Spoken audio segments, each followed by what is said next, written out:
তো যখন তোমাকে মোটামুটিভাবে দর্শকরা গ্রহণ করলেন এবং ইমন চিত্রনায়ক হয়ে গেল, এবং প্রথম ছবির গল্প তো নিশ্চয়ই তোমার মনে আছে। একদমই।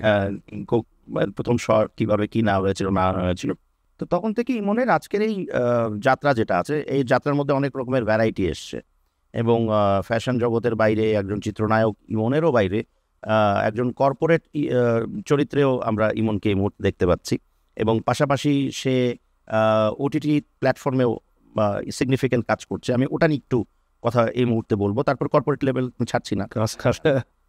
তো যেটা হচ্ছে যে ওটিটিতে ইমনকে আমরা মায়া নামক একটি কাজে দেখেছি, এবং যেটা যথেষ্ট পরিমাণে আলোচিত এবং সমাদৃত হয়েছে। এবং ও যেটা হয় না যে নিন্দুকেরা কিছু কথা বলবেই, যেমন অনেকেই বলতেন যে ইমন ভালো করে, বাট কতটুকুন ভালো করতে পারবে, মানে ওটিটি তো একটু অভিনয় কেন্দ্রিক। একদমই। সেইখানে ইমন কিন্তু ওটা প্রমাণ করেছে যে চাইলে সব জায়গাতেই ভালো করা যায়। তো এই অনুভূতিটা ইমনের কিরকম, যে ওটিটিতেও ইমন সফল? আমার আসলে মানে আমি আমি ডে ওয়ান থেকে আমার ক্যারিয়ার যখন স্টার্ট, মানে আমি যখন মডেলিংটাই স্টার্ট করি, তখন আমার তখন কিন্তু একটা গ্রুপ অ্যাড হতো। কিন্তু আমাকে বড় বড় জায়গা থেকে ফোন দিলাম যে আমি গ্রুপ অ্যাড করবো না, আমি ভালো সিঙ্গেল, আমি কি সলো, মানে না বুঝেই বলতাম কথাগুলো। এরকম অনেকে মাইন্ডও করলো যে তো বেশি এখনই এত কিছু। বাট ওই ক্ষুধাটা আমার ছিল বলেই আমার সবসময় চ্যালেঞ্জ দিতে আমি খুব পছন্দ করি।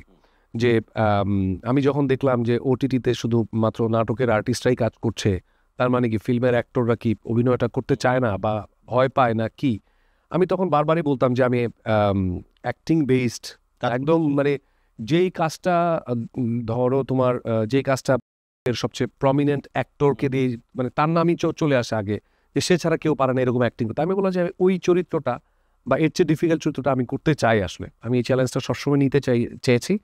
তো ফাইনালি রায়হান রাফি যে ক্যারেক্টারটা, এটা একটু অন্য টাইপের ছিল, মানে আমার টাইপের না, রিভার্স। তো আমি বললাম যে আমি এটা করতে চাই। আসলে এটার জন্য যত স্যাক্রিফাইস, মানে আমার আসলে প্রমাণ করারও অনেক কিছু আছে, মানে মানুষ যেন আমাকে আবার ভাবতে পারে যে না, ইমনকে দিয়ে যে কোনো ক্যারেক্টার সম্ভব। তো ওই জন্যই চ্যালেঞ্জটা নিয়েছি। আর যেহেতু অ্যাক্টিং বেসড কাজ আমার খুব পছন্দের, সো ওইটাও চ্যালেঞ্জ নিয়েছি। তো ফাইনালি আল্লাহর মতে এই একটা প্রজেক্ট করলাম। মানে অনেক কাজ হয় না যে একটু আলোচনার পাশাপাশি একটু সমালোচনাও হয়, এই আমার ক্যারিয়ারে একটা কাজ দেখলাম, এটাতে আমি মানে একদম 0% কোনো সমালোচনা পাইনি। আলোচনাটাই ছিল, প্রশংসা পেয়েছি। সো মানুষ আসলে আমাকে একটু ডিফারেন্ট অ্যাঙ্গেলে দেখতে চায়, সেটাও বুঝলাম আমি আসলে। তো পরবর্তীতে ডেফিনেটলি আমরা ইমনকে, ইমন এরকম যেহেতু চ্যালেঞ্জ নিতে সদা প্রস্তুত, তো ইমনকে আমরা আরো এরকম বিভিন্ন বিভিন্ন ক্যারেক্টারে ডেফিনেটলি করতে দেখব। ডেফিনেটলি।